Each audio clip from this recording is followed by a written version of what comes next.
I think we can get so obsessed with our part. What's needing is this crowd to be fed, and all we have is 5 loaves and 2 fishes. And we're trying to work that as best we can and make it look as good as we can and do everything we can. And we're all focused on our effort. And we can lose sight of the fact that what's really needed is so much bigger than us. This is the Faith and Family Filmmakers podcast, helping filmmakers who share a Christian worldview stay in touch, informed, and inspired. Quiet on set. Rolling. Today's host is Jacqueline Witt. Welcome to the Faith and Family Filmmakers podcast. My name is Jacqueline, and today I am speaking with Dan Walsh. Dan Walsh is a best-selling Christian fiction author, writing full-time since 2010, with 29 novels on Amazon. His books have received over 65,000 reviews, typically at a 4.7 average. Over 1.8 million copies are in print or downloaded. 2 fan favorites are now being made into faith-based films. His very first novel, A Christmas Story, set on the home front during World War II, The Unfinished Gift, is in pre-production with his son's production team. The rights to another of his most popular books, The Reunion, have been bought by the producers of the hit movie Reagan. The script is written, and it's currently in pre-production with them also. Welcome to the podcast, Dan. Thanks for having me. I'm really glad to be here with you guys. Yeah, so this is really interesting. So you are the first novelist that we've had on our podcast. So this is going to be a great conversation because I know it is one of those things, like when you look at the stats for the percentage of movies that are made that are taken from a book turned into a film are pretty high. Like it's more than 1 in 5. It's somewhere around there, like around 20%, 23%, something like that. So it's a pretty decent number. So it's actually really good for us to have this conversation. And I'm curious, though, before we dive into that side of it, I want to kind of back up and I want to get to know you as a writer. When did writing become the main thing for you? Because it said in the bio that since 2010, you've been writing full time. So where did that begin and how did you get to that stage? Well, fortunately, I've answered this question enough that I think I can keep it short. It's kind of quite a tale, but I actually was a pastor for 25 years full time and of a smallest church, 250 to 300 total. I think it was by the end, it wasn't a large church. It was like small staff, me and one other pastor and a full-time secretary. So got to wear a lot of hats as a lot of smaller pastors learn how to do. I actually wanted to be a writer, though. If you go back to 11th grade, that's what I thought I was going to do with my life, is write novels. And I had wound up taking a creative writing elective course in 11th grade. And before that, I don't think I wrote maybe more than a couple of sentences on a greeting card. So it wasn't like I had this awareness that I could write. But after I took that class, it kind of just lit up something in me. And everything I turned in, she's like A++. She read stuff to the class. Wow. And I was a little bit embarrassed, obviously, because had this sort of image as long-haired surfer dude. And all of a sudden people are saying, you can write. I'm like, I'd never written anything, right, until that moment. So, and then after the class was over, she actually, like before the summer break, she pulled me aside and she said, you might be one of the most naturally gifted writers I've ever taught. You could really be a writer if you worked that hard at it.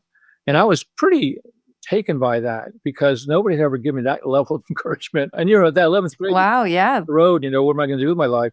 So, but life, as it goes, I became radically converted to Christ the next year, senior year.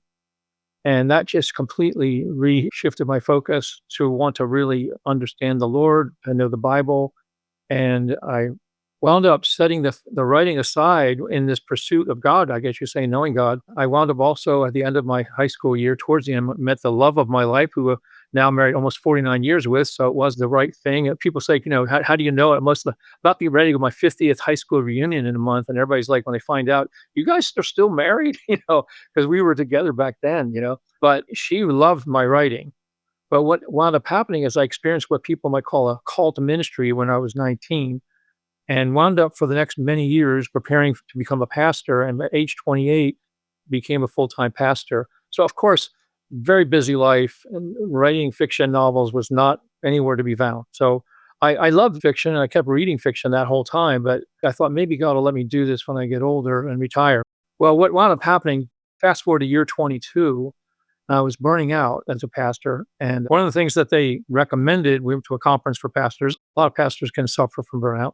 And they recommended you just need to find something that refreshes you, something that relaxes you, that you can help you unwind because most pastors don't clock in, clock out. So on the way home, my wife's like, when we met, you used to love to write, and maybe you should try that. That's as deep as it was. And so that happened to be near Christmas time. So over the Christmas, I happened to watch the two movies I always watch every Christmas, It's a Wonderful Life and one of the Christmas carols, with Dickens. And I just was so affected by these. I remember praying, Lord, if I was going to write a novel, I'd like to write a story that at least have the potential to affect people the way these books do. I mean, these stories do every year. And over that holiday, the story for The Unfinished Gift just kind of dropped into my lap. It just started popping in my head, like, I was seeing it, like, and I just was jotting it down. And over about, I think before New Year's, I had what I later would understand was a synopsis written because I didn't know what to call it. But I read this story idea to my wife, and she's like, "Oh my gosh, that's amazing! You should write that." So I did that. Over the next year, I was writing The Unfinished Gift in my spare time. When it was finished, and of course back then, we're talking 2008. Yeah, 2008. There wasn't any Amazon was nothing. There was no Amazon. There was no faith-based movies. Everything that we now know and seem very familiar with was all there was fiction, and there was chain bookstores like Books A Million and Barnes and Noble. And if you wanted to buy a book, you went to a store and you got it off the shelf. And to get published, I found out, was very, very hard. I mean, it was just like everything I read and everybody I talked to said, be prepared for drawers full of rejection letters. Well, oddly enough, that didn't happen. I had a experience that, as I've come to know now, getting to know hundreds of writers, nobody has a story like mine, and people who hear my story kind of tend to hate me because I kind of didn't, and you could say, pay my dues. What wound up happening was I wrote this story, this Christmas novel, and went to Barnes and Noble to find out how to polish it up and get it ready to publish. Everything told me you have to go to an agent. You got to have a literary agent. You can't go directly to publishers. So I looked into that. Back then, there was America Online was kind of like the internet. Maybe old enough to remember that You've Got Mail. That was kind of the buzzword for Oh, yeah. Back then, AOL. Yeah, I remember. phone modems. It was super slow. And I wrote this novel, right? And then I spent all this time cleaning it up. And I'd never been to a conference, never been to a critique group, never met any other writers really. And from what I learned, this was how you approach agents. So I sent these 3 packages, the first 3 agents on this list of people who were told to me, these are the A-listers in Christian fiction, expecting, of course, to be rejected. And I was going to make my way through the whole list until I, got to the B-listers. And then start at the top and then work your way down. I worked my way down, and well, the first 3, I got a rejection letter, 1. The other 2 both called me and said, I love what you said. I want to read the whole book. One asked for me to print it up and send it in a box, which was what they did back then. You actually would send the manuscript in a box. And the other one was like, I can't wait for that. I want you to send it to me over America Online, which is phone modem. So all night long, it took for one Word file, just watch this little blue screen. Oh my goodness. It took like 2.5 hours for one Word file to get her. And if any moment it dropped the call, I had to the thing over. Well, she got it, read it the next day. In one day, it was a 250-page novel. She read it one day. You called me back up that night and said, it was crying actually. She was, I can sell this book. Please don't sign with anyone else.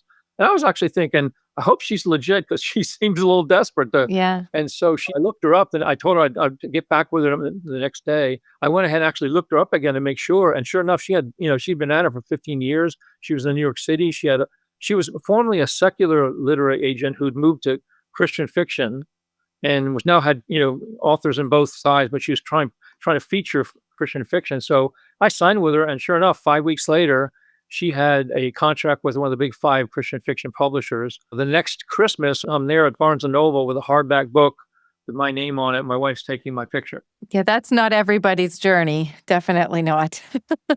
And that book wound up winning 2 Carol Awards, the best debut author and best historical fiction, and was in all these magazines. I'm getting interviews, and they have a publicity staff and a whole staff of people who are promoting me. They're spending thousands of dollars. And then now the question is, what else you got? Book 2. And I'm like, I don't have anything.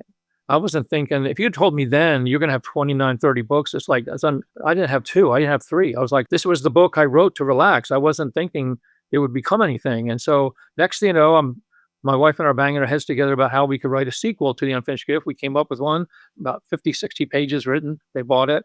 That one came out.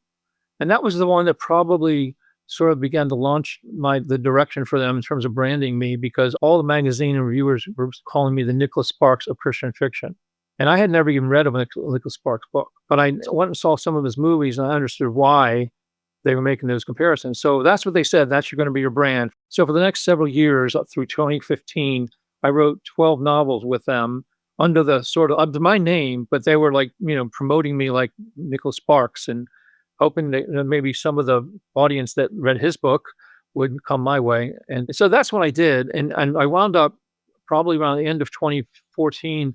Well, in 2012, 2013, that's when I would say there's this major shakeup in Christian publishing. And that's when Amazon, like a tsunami, came in and just in effect ruined everything that was there before. Just wasteland. Publishers were going belly up. Big publishers were merging just to survive. Half of my author friends were being dropped like a rock because their publishing company could no longer afford their contract. Yeah, what happened? Yeah, that year Amazon came out with the Kindle at $99. It was the number one Christmas present in America. Millions of people bought this Kindle for $99. And all those people who bought those Kindles stopped buying print books almost immediately. So here you have all these publishers, like my publisher had, I think it was like 40,000 print run, boxes and boxes of books for The Reunion, which was my book that came out that fall. And only half of the bookstores took the orders because everybody was buying ebooks. And so everybody, not just my publisher, all across the publishing world, all were just took a shellacking that year as they all had to grapple with this new monster. And Amazon only grew in its, influence. And so a couple more years working with my publisher, I started to realize that as much as exciting as it was working with a publisher and all that, it was also very confining because they only wanted me to stay in that very narrow lane of the Nicholas Sparks guy. There's all these other things I wanted to write that they turned down because it wasn't my brand. So that's what maybe really made the decision to go indie in 2015, which has been a good move for me because I think my books are more double, triple in sales from when I was, because half of my books are suspense, Christian suspense, and the others are like the Nicholas Sparks types book. But also, I get to write what I want, and there's nobody, and even financially, there's a whole lot less hands on the pie. So it's been very good for us financially as well. So that's kind of my story. Yeah. So being able to go independent, like you started with the publisher, which would you agree, did that help to build your audience so that when you went independent, then you were in a better position than someone who started independent? Yes, I would say definitely. The one challenge to that is, if you think about it, by then I had 12, actually 13, because I had one book with Guideposts. I had 13 novels written. And I've talked to some of my good friends in the indie publishing world who have been very successful. And I talked about for getting ready for a conference I was speaking at, that everybody would assume because my career is a traditional, that I couldn't really speak to people who are indie because I can't relate, because I got this big, huge audience came with the traditional success. But when I talked to these writers that I talked to, what they all had in common, I asked them a question: at what point could you leave your day job and write full time? And almost every one of them had the same answer: when they had about 8 novels published. And what it turned out to be, they had like 2 complete 4-book series. So you think about it, they built their audience they didn't have the fanfare I had. I had all this, publicity and things like that they didn't have. But in terms of actually financial success and building an audience, I had 13 books and they had 8. So it was really, I think the audience, the lesson I learned from that was, Interesting. you have to write books that readers can't stop reading once they start. Yeah. I mean, the goal has to be honing the craft to where you write books that readers just can't stop reading. And if you do that, you learn how to successfully write books that people read to the end. They're going to read the next book, and then they're going to read the next book until you run out of books that you've written. Yeah. If you write a mediocre book, which sadly there's many mediocre books being written under the indie label, people don't stay with it, and your readership doesn't grow. So I think readership growth they definitely help, but I think essentially readership growth is more about writing great books and writing lots of them, having the patience to keep at it till you got enough books to read where you can grow an audience. That makes sense. Yeah. So, okay, let's talk about how you got then moving toward the film side. Like, whose idea was it? How did it come about that, hey, let's make a book into a movie? Well, I was contacted. Many of your listeners probably remember when when the movie came out, the Christian movie came out, God's Not Dead. Yeah, probably a lot do. It was like a $3 million budget, sold over 60 million in the theaters. Yeah, it was huge. In some ways, it opened the door for so much more that's happened because it caused all these people in the film world to say, whoa, whoa, whoa, 3 million and 60 million. And most of them had looked at faith-based movies as flops financially. And so what happened was there's this group of Christian directors, producers, writers, they're in Hollywood that just kind of loosely connect. And because it's like Daniel in the Lion's Den, right? They don't have very much encouragement because they're conservative and Christian. So they would meet once a month and discuss and talk. Well, when that happened, this movie came out. The topic of everybody's discussion was maybe we should, because some of these guys had been working in film for 20 years or more, but they always made movies that they didn't really care about. They just made good money, Right. kept them working. But they thought, wouldn't you like to end our life doing something that matters? And so they decided, let's pursue a project, a faith-based movie project. And then they were on the hunt to find the book that would become the story that they start with. Well, out of the blue, as you know, just like sovereignty, again, when I tell you what happened, it's not reproducible. It's not like, well, this is what you do. Follow these three things. What happened was my church secretary for the last 14 years loved my books, big fan. And her godson was one of these producers in Hollywood. He'd made 20 films. I gave you the list of films. They're all these great big action films, like with Stallone, but they were like huge films with Millennium Productions. And he was one of the guys, and she said he called her once a month. Like it was more like his mother, even though it was a godson. He called once a month, and she said he talked to her about that. And she said, "Well, I've been telling you about my pastor, and he writes these great books." And he was always, we talked later. He was like, "Yeah, yeah, yeah." But to humor her, she said, "Okay, send me a couple that you think are good, and I'll take a look at them." She sent the reunion and the unfinished gift. He called her back before the week was over, crying, having read the reunion Oh, wow. and said, "This book was," and he's not a crier. This is not a crying guy. He hardly laughs out loud. He's a very stoic kind of guy, but he was just like, "I have never been affected this deeply by a story." And I passed it around to the guys, and they're all the same. This has got to be the one. Can you find out if it's available? Which was comical. Is it available? Right? You're Right. like, Yeah, nobody's coming. yeah. And so she said, "Well, I'm pretty sure it's available, but I'll call." So she called me all excited and said, "What do you think?" And I said, "What do you mean?" Like, yeah, the answer is yes. The only thing I'd be careful I don't give it Yeah. away because I'm so excited. So, anyways, that began this saga with the reunion. One of the guys, Nick Valongo, was one of these guys. He wound up being the one that was going to write it for no cost. I just gave them, we got an option contract, and he was going to write the script at his expense just because he believed in it and wanted to be a part of it. Just so happens, out of the blue, the year after that, while he's working on the script, and we're talking, interacting a lot, his story, The Green Book, is picked up by, I think it was Warner Brothers, one of the big ones, got picked up, and they wanted to turn it into a major production, and had two other writers involved with him. They turned the story into a script. They wound up making it for 23 million. It was one of those sleeper hits, and in 2018, it wound up just being a major hit. It made it for 23 million. It wound up winning the Golden Globes, like 3 Golden Globes, and it got Oscar nominations, and then it wound up winning the Oscar for Best Picture and Best Screenplay.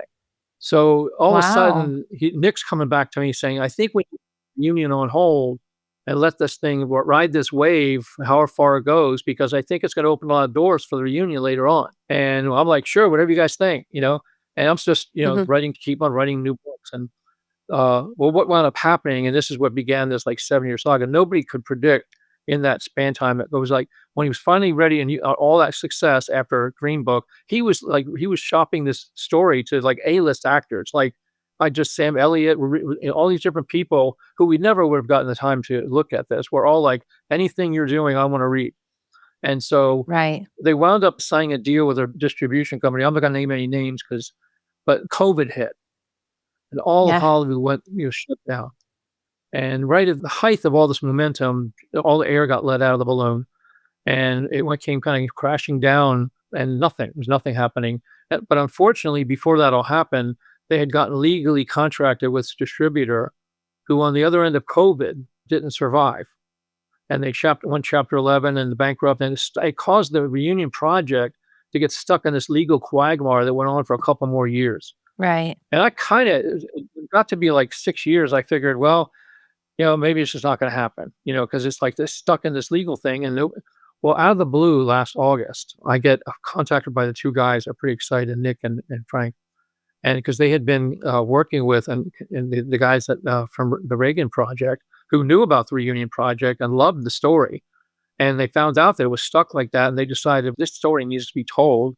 And if we'll work with us, we'll buy it, free it from and create a new LLC and launch it into a new direction, free of all the entanglements. And so I got the next thing you know, while I'm watching Reagan in the theater, the guys that I'm talking with on Facebook Message are up there in the credits as the credits are rolling afterwards. It was pretty cool. Amazing. So, and the way they were talking about the reunion was like, this is like one of the best stories I've ever. We couldn't let this thing sit there. We're going to make this movie. They have one more movie that they're going to make that they're committed to between Reagan and mine, but mine's going to be the one after that they're going to work on. It's obviously in good hands. Let's put it that way. Yeah. I just gave it new life when it seemed like it was all completely dead. There's obviously another tale, very different tale, with Unfinished Gift, the one that's being made by my son. I don't know if you have the time to get into that or want to take that another time. Yeah, let's take that. How about let's get into that one in our follow-up interview. But before we finish out this interview, I'm kind of piecing together a little bit of a theme and something that I think is very valuable that God is doing and showing through your life. One is he can make up time. Like you set writing aside for quite a long time, and then you came back and picked it up, and then it just went like all the doors were open for you. And so I just want to say for anybody out there that had to set their dream aside because they were serving God for a time, he's able to open those doors faster than you could have on your own anyways. And then second, it is one of those things that like when God says yes, like it doesn't have to look the way that it would for anybody else, because honestly, there are not very many people that would be able to relate to your story where everybody's like, hey, are you available? Let's get this published. And usually you do have to go through a lot more rejection, or you have to be the one to pitch the story. It's not very often that you would be hunted down for a story. So it's an amazing journey that you have, such an incredible testimony. And so I'm excited to see these projects when they get made, and I'm very interested in learning more about your books. But as we finish this portion, is there anything that you would like to share with our audience? Well, I guess the thing that I am concerned that hearing my story, it can seem like, okay, well, that's like lightning strike. What can I take away from that? But it would really be the way you summarized it pretty well. God is sovereign. And it's kind of almost like seek first the kingdom of God and all these things will be added to you. I think we can get so obsessed with our part, and we don't realize our part at best. That's what's needing is this crowd to be fed, and all we have is 5 loaves and 2 fishes. And we're trying to work that as best we can and make it look as good as we can and do everything we can in the effort that we're all focused on our effort. And we can lose sight of the fact that what's really needed is so much bigger than us. And that we have to start, I would say, putting more accent, more emphasis on the prayer side, the waiting on God's side, the trusting in God's side, than the effort. Because that's what I get obsessed about. So they're trying this, gotta try that, gotta try this. And I'm not saying efforts not matter. Obviously, those 5 loaves and 2 fish, they're necessary. But the real big thing is going to turn out to be God in his sovereign way doing things that we can't control. And that's really is my story. Even when you hear the next part of the story, even though it's very different path, it's very much the same theme. All right. Thank you for being on this part of the podcast. I'm looking forward to the next episode. Thanks for listening to the Faith and Family Filmmakers podcast. If you've been enjoying this podcast, take a moment to follow or subscribe on your favorite podcast player so you don't miss an episode. And if you'd like to support the production of this podcast, you can leave a tip at faffpodcast.com/support. Bringing filmmakers together for faith and family.